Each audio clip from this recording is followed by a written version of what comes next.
Daesik, Yep. thank you very much for coming. Thank you. So let me just do a quick intro into your background. So basically, I've known Daesik since you first came to the Philippines. I think in 2009 when you started with us. I heard about this little casino up in Clark. I thought I should go and have a look. And, we met and we catch up with each other on and off, maybe about once every 3 years. And recently, haven't seen Daesik for about 4 years, 3-4 years, and I thought I'd pay him a visit up in Clark. And I was absolutely blown away by what he's done in Clark. The Hann Casino Resort is something beyond my expectation. You've now become the top, you're number 5. Basically, in terms of casino GGR in the Philippines, you're the top casino performer outside of Manila Bay. Nobody else comes close to you. So before we get stuck into the serious questions, the one question I have burning in me all these years, and I've asked you this in various forms, is why did you select the Philippines and why Clark, which to me 15 years ago was described to me as the Dust Bowl in the center of Luzon Island? Yeah, well, before coming to the Philippines, I used to take care of my father's business for almost 10 years. And me, I'm very independent, and I have to say that I have pretty strong characters, and which my father has. That's why, his fathers and son. And I had a lot of conflict with my father, so I tried to explore different business opportunity, even in Korea. And 2005, when I came to Clark to somehow entertain one of my clients, it was not very fascinating because all of the development there and hotels, F&B was not that good. But second time when I had to bring another guy, I heard about this Clark Airport. And I was thinking, wow, it's going to be pretty interesting to look into this business opportunity. Because from Philippines to Clark, Philippines is the nearest tropical country from Korea. The weather is nice, there is something. And then, I can speak English, I can communicate with people. So, okay, let's explore this thing. And then I heard about this Clark Airport, which now it's getting materialized right now. But that time, there were a lot of talks, but nothing happened. But with the common sense, this Naiya Airport, Manila Airport has been fully saturated over decades, many, many years. And then Philippine government doesn't have a lot of money, so where to go? To me, it was kind of common sense. Okay, let's utilize whatever given to this Philippine government. So I believe that there will be a time that Clark will be somehow developed and spotlighted because of this airport, potential airport development. That is the main reason why I decided to come to Clark. Yeah. Okay, fantastic. Now, I believe we're supposed to have some images floating in the background. So if people could get onto that. So how is Hann after his first year? As I said, it was a long while between Widas and Hann. And what I saw at Hann blew me away. The thought that you put into that particular resort was quite amazing. And the people who know me know I'm pretty cynical, right? I do a lot of feasibility studies. I'm very, we take a very critical approach, but I was very surprised by what you've done. So what is your, basically, how would you rate your own performance with the new Hann Resort? Well, I don't think I can complain, even though, always my expectation is very high.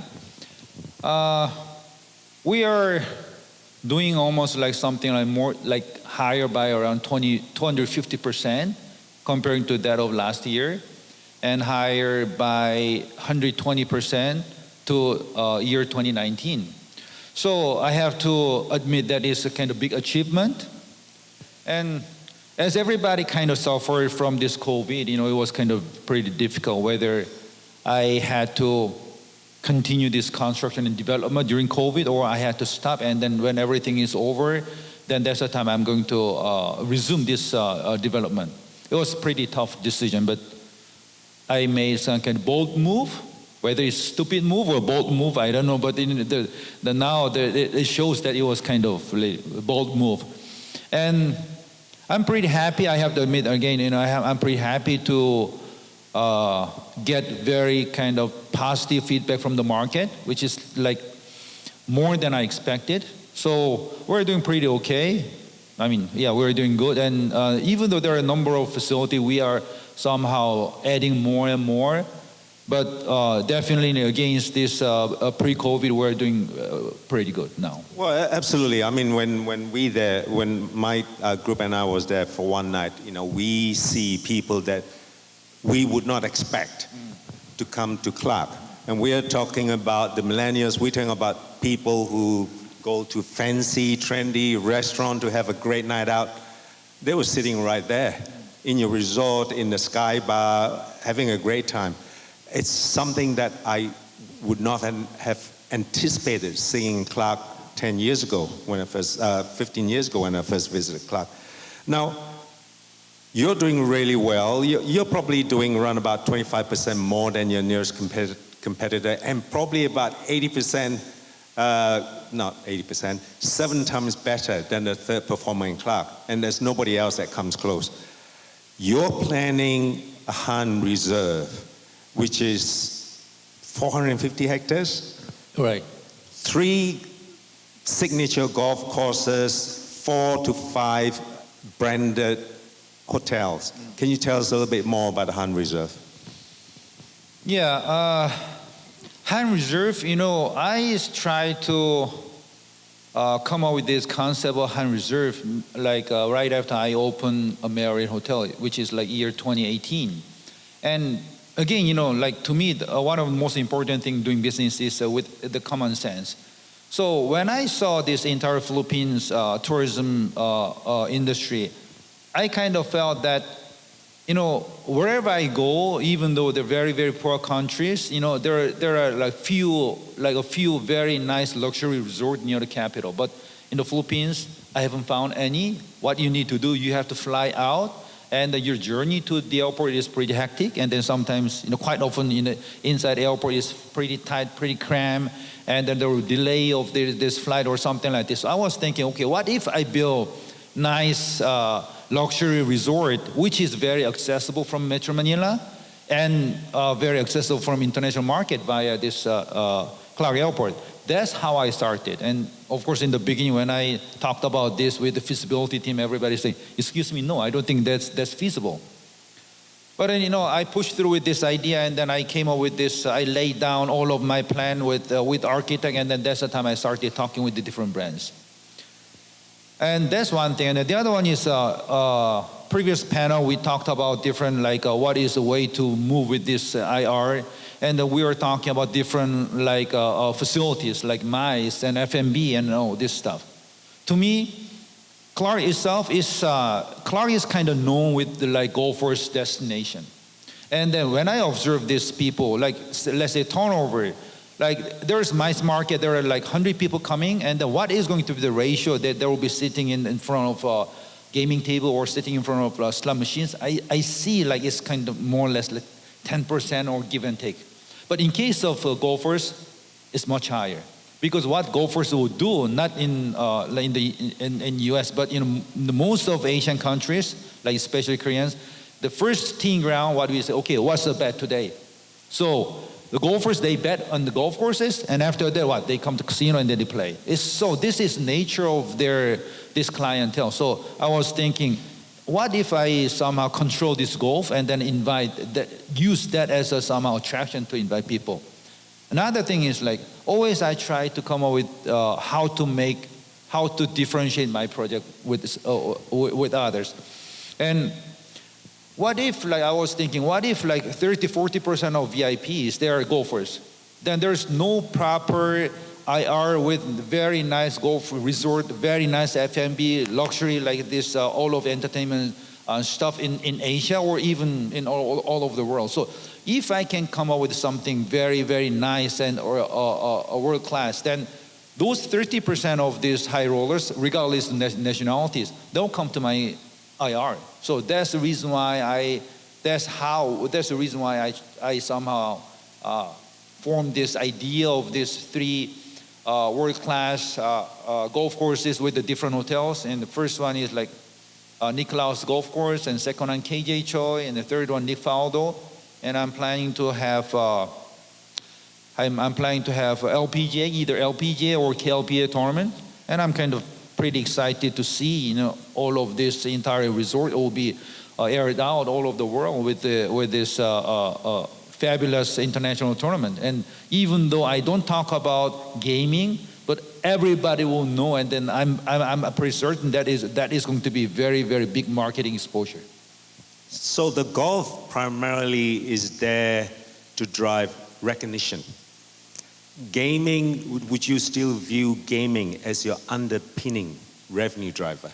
Sure. For instance, like the project cost of my golf course is almost like higher by easily 50 to 70% of like kind of pretty decent golf course development in the Philippines. So why I'm doing this? Because I want to make sure that when people come to my property, they experience golf and they say, wow, this is really world class, this is really nice. And then because of this thing, more people get to know about my project, and then they come to eventually to this integrated resort. That's how we somehow, as a developer of integrated resort, recover this investment. So definitely, yes. So we know Korea is a very golf-centric culture. China, less so. Who's your international target market? To me, I don't want to somehow restrict. There is like a specific target or something, because for instance, like Clark Airport, in a week or two there will be EVA airline from Taipei daily, and then I'm pretty certain that their Asian airline will resume their flights from the 1st of June, and then there are a number of Chinese airline talking to Clark Airport. So whatever the destination we have from Clark Airport, that is going to be our main market. And as far as golf is concerned, like when I was in high school, golf even in Korea is something like is for the rich people's sports, not for the mass. But right now you see like the population of golf right now is really, really big in Korea. So what I've noticed is in this golf will somehow evolve with this domestic economy.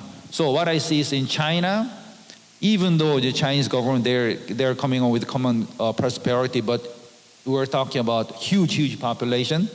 And even in the Philippines, I don't think there are like a properly like good golf facility, even though there are nice golf courses, but in terms of this driving range, that kind of stuff. So I'm planning to have somehow top golf style facility and the post-stroke style facility for the families, and then I'm planning to bring all different type of like golf brands.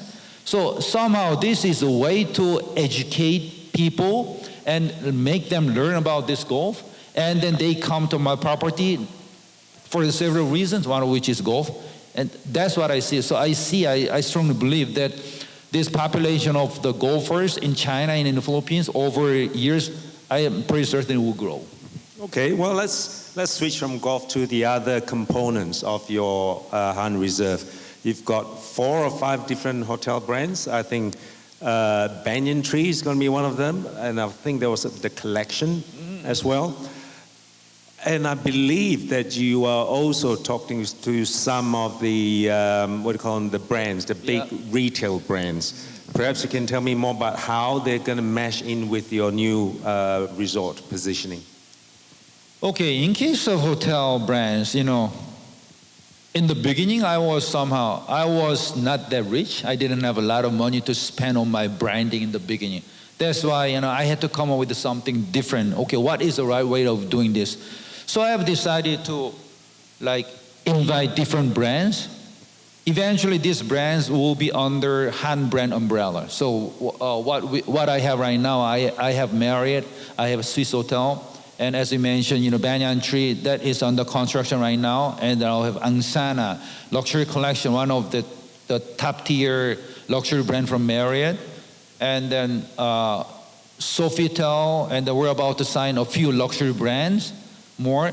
So what I want to do is under one umbrella Han, I want to have different like hotel brands, which will have its own different identity. For instance, like in case of Sofitel, it's about French theme. So I want to bring not only the aesthetic, but also like F&B and the culture stuff, and then we bring this kind of French, like whatever, entertainment, this kind of stuff. So each brand will be having its own identity.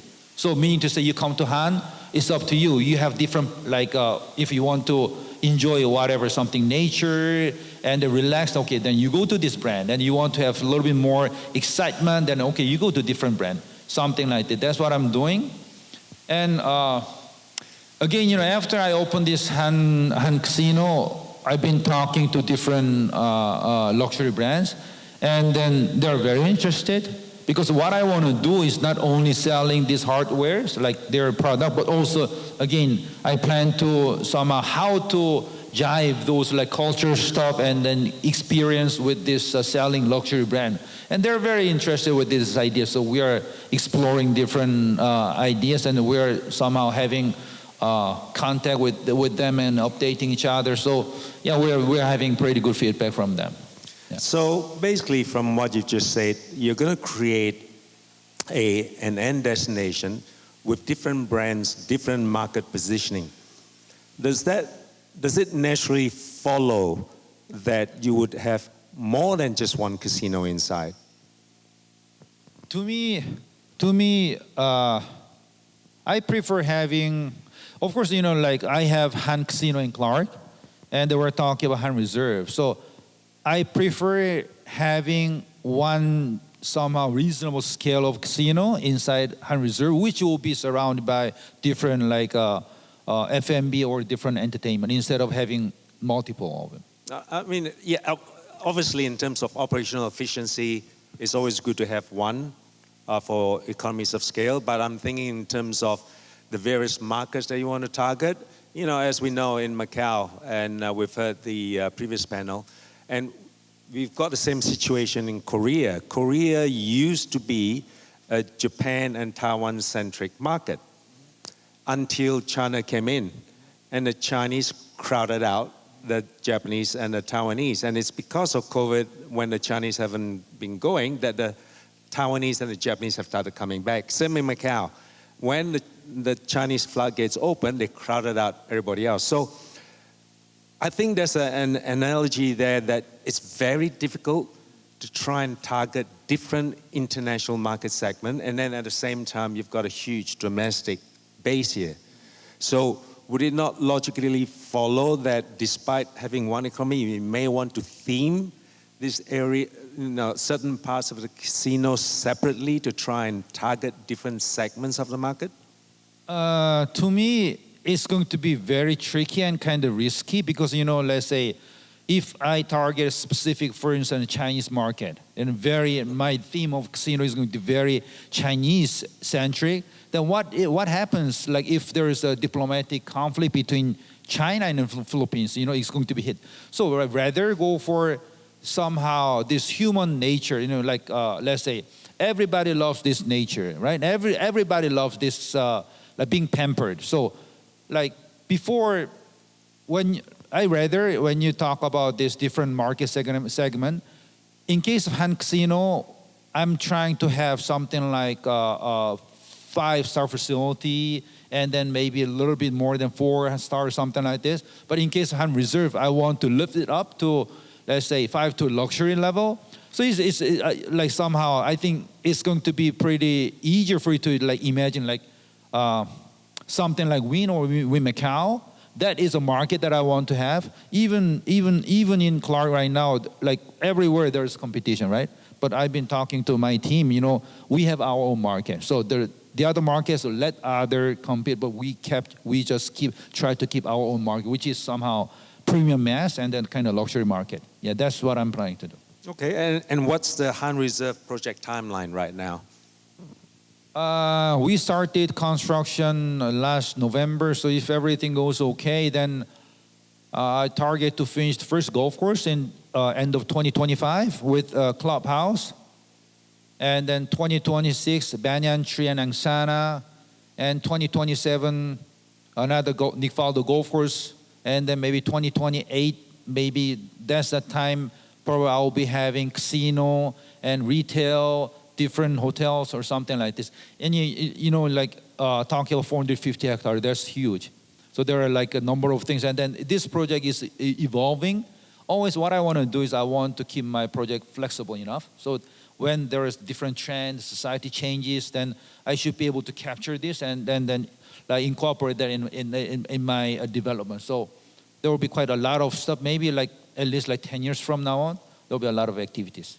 So the hotel brands that we talked about, the 3 golf courses, is that just phase 1? Are there more phases to come? Yeah, sure. Can you give us a preview as to the other phases? Yeah, right now, first phase is going to be more of like golf courses and the Banyan Tree and Angsana. And then, of course, every year I want to add like 1 golf course. And then second phase is going to be casino and different hotels, like as you talked about, more of like Sofitel, French theme, that kind of stuff.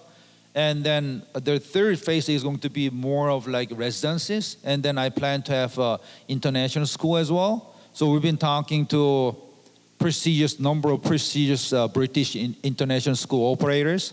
So I plan to have somehow partnership, like 3 golf courses my Hann Reserve is going to be the first and the only exclusive PGA affiliated golf resort. So we're going to have golf academy there. So we plan to have, we're talking with this international school operators that having this golf as like extra curriculum activities, so that students, when they go through this certain like curriculum, then they will get certificate from PGA of America. And then when they attach this to application to the university, that's going to be another tick plus point. So that is one of the facility that I'm eyeing on as well. So with Hann Reserve, what do you view as your catchment area? Is it domestically stretching all the way down to Manila, going all the way up to Baguio and perhaps even further up north, internationally, Korea, China? So how do you big your catchment area? We've seen feasibility reports that says, within 2 hours flight, you've got 350 million people and all that. But what do you think is your base revenue generator in terms of target market and catchment area, regionally and domestically? I have to admit that, the local market is one of the most important market, and then Korean market as well. But, like when you come up with the right product, people don't mind like somehow like traveling a little bit further, because as long as you provide something different, something different, then I'm pretty certain that people will find a way to come over. So I don't want to limit myself to like certain specific markets. Rather, I want to capture all different type of market. I know it's kind of tricky, but I'm pretty certain with what I've done with my team development with different like good brands, I'm pretty certain we can handle this. Absolutely. Now, one of the other, I had a very interesting dinner discussion last night. One of the things that cropped up was Solaire's Quezon City project. And, there were recent talks that they were originally going to go into Clark as well to take over Udena's site, but that's fallen out. And, I posited the hypothesis that perhaps they weren't really interested in going up to Clark because they have Quezon City. And Quezon City would essentially, from their point of view, cut off the traffic from Manila going up north. So how do you view the Quezon City project? Do you view them as a competitor? Do you think they will choke off some of your Manila traffic? I think so. But again, like for instance, the rebounds of economy, the recovery from COVID in Clark is much stronger than in Metro Manila. And I see the reason being is Clark itself is successfully identified itself as somehow tourist destination, because when you think of Clark, you think of this big like infrastructure, you think of this nature, big trees, right? So which is kind of different from what you can experience in Entertainment City and even Quezon City as well. But knowing this proximity, definitely, there will be some kind of like impact on local market. However, over a certain period of time, I don't think that is going to be really big concern, because again, I always try to come up with the idea of how to differentiate things, right? So people which always they try to find something different, something they haven't experienced. So there will be an impact definitely, but I don't think that impact is going to be that significant. Plus, because of the location of Quezon City, somehow it is not easy to penetrate international market. But in case of my property, it's very near from Clark Airport, so there is some way of compensating this thing. Yeah, you're right. I agree that I think Quezon City is there really to target the Filipino Chinese community in Green Hills. And in terms of the people wanting to get away for the weekend, they still go up to where you are, literally to get away. With the proposed construction of the railway from Metro Manila to Clark, do you think that could be a benefit to your project? I believe so. In the beginning, what I thought was like my experience in Korea. Sometimes when there is like bullet train is developed from Seoul to nearby pretty reasonable size of city, what happened was what government tried to do was to decongest this population or traffic in Seoul. But some like the opposite thing happened. Those people from like a nearby city, because of this bullet train, it's very easy for them to access to Seoul. Something like this, right? So I was a bit concerned about this train access in the beginning, five or 6 years ago. But again, the thing is, as long as you provide something different, people come. So I think that will help entire development, definitely. And what's the timeline for that train project? When do they anticipate finishing that? If I'm not mistaken, officially, government is talking about end of 2025, but I was told by contractors that it's going to be 2026-ish. Yeah. Okay, to be expected. All right, let's lighten the discussion a little bit. And I've asked you this question in the past, man to man.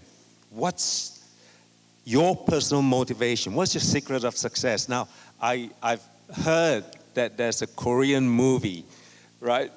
I'm sure you've heard of it, based roughly on an amalgamation of your life on somebody else's life and somebody else's. So, let me warn the audience, it is not strictly his life. It is a combination of different timelines, different lives. So maybe you can tell us a bit more about that movie from your point of view and your motivation for success.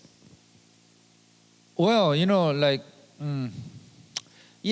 when I came to the Philippines again, year 2005, I'm not from very wealthy family, and then I was hoping to have casino license, but I wasn't so sure about that. But fortunately enough, I acquired this license, and I had this kind of, we talked about this before, I had this kind of fear, if all of the economy in near Clark area goes as I expected, then what? Many people will be eyeing on Clark area. And then, in gaming industry, investing a couple of $100 million and billions of dollars is not a big deal. So if I had stopped there, what's going to happen to me in a couple of years when everything moves as I expected? So that's why I had to push myself, because I don't want to make my project something like convenience store, right? So that's why I had to push myself because of this fear that the big players in Entertainment City may step into a Clark market. So that's why I brought this first five-star hotel, brand Marriott in Clark, and then I tried to expand more further. And then I came up with this idea of Hann Reserve. So that is somehow, I don't know whether you call that motivation, fear as a motivation, but that is one of the main reasons why I really push myself. Yeah. Fear is always a great motivator. But any comments on that movie? It's all right if you don't want to say anything. No problem. So anyway, I'd like to open the session to the audience for Q&A. If anybody would like to basically step up to the mics. It's hard to see the audience. Yep, there's one, please. Is it Elliot? Oh, okay, great.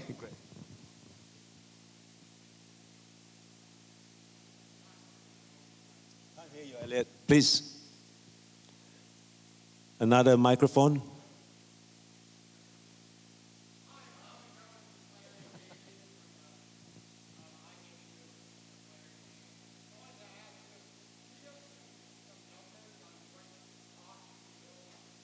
Built so far, what's cost you to build what you built so far, and what you expect to spend on Hann Reserve?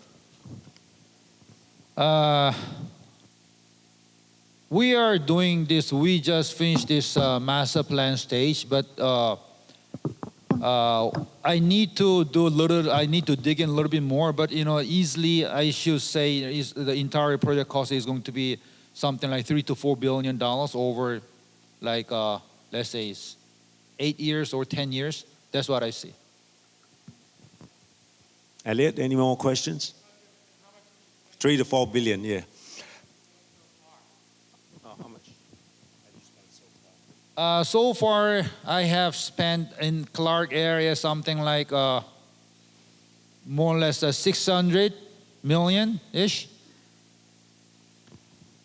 And what will you do with the current resort when you've built out Hann Reserve? Yeah, okay, so I have, there will be 2 different casinos nearby. So I've been talking with my team how we're going to differentiate these 2. So as I mentioned, Hann Reserve is going to be like more luxury market, so that's the main reason why I don't want to restrict myself with a certain only specific target segment. I want to like broaden up all of these rich people from Metro Manila or from Korea or whatever these areas. And in case of Hann Casino right now, we are trying to come up with more of like MICE facilities, and it's going to be something like really like kind of mass, premium mass. And then we are talking how we're going to achieve this during this operation, as simple as like, let's say, the space between tables, space between the slot machines, and then how many X number of chairs per table. We try to lessen that so that we can like create more like luxury like ambience at Hann Reserve, something like this. Okay. Just following on from that, you brought up MICE a couple of times. So my team crunched some numbers, and we think that the percentage, the revenue split between gaming and non-gaming reserve is around about 85-15%. Would you agree that that's a roughly accurate number? Yeah. So, Macau's talking about diversifying into non-gaming. Our non-gaming over there has gone from 15% at its peak down to probably somewhere around 5% right now of total revenue, right? Non-gaming is around about 5 to 7% of total gaming revenue. Is the Philippines the same market as Macau or the rest of Asia, or does it follow the US, whereby they talk about non-gaming hitting 60, maybe even 70%? Do you ever think that we will hit that level here? My personal opinion, I think the direction is going to be toward this Vegas, because later when competition gets tougher and then there are a number of good facilities, then the operator has to come up with a way to like improve the performance. And then by then, like offering this gaming experience is not going to be the only one. They have to come up with something different, right? That's the reason why like more like different cuisine, better F&B, different entertainment comes. But at the moment, I think it will take quite some time because, like I talked about this golf before. I hardly see in the States, when I play golf with my friends there, I hardly see them, okay, let's bet. And why? Right? And this is just fun, right?